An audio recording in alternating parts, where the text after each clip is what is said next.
can't choose, what's best for them? Well, I've been running in ASICS long before ASICS made their entry into India. I have a little anecdote. I walked almost an hour before Google Maps was a reality to locate a store in London to find a pair of shoes. And the store is now redundant. It was called the London Marathon Store. It was the mecca of where you could buy running shoes in London. This is about 15, 16 years ago. And that's how I discovered ASICS.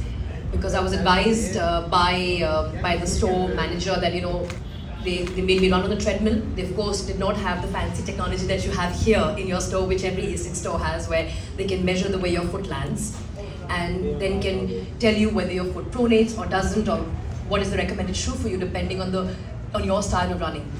And I'm just grateful and glad that the running community in India today has this level of technology and support available. And I think, if I'm not mistaken, ASICS is the only brand in the country that does this. Every single store of theirs has this.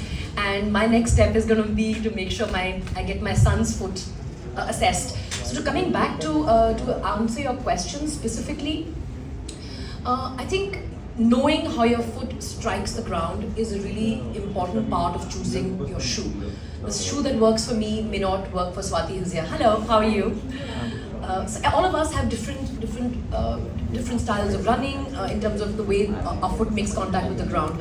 And the best person to tell you what shoe to buy is your store professional, which again I'm happy to say, as somebody who's been a customer of ASICS, who's gone to ASICS stores and purchased merchandise. The staff is very well researched and very knowledgeable. So my advice to anybody out there looking for a shoe would be to come in and trust the store manager.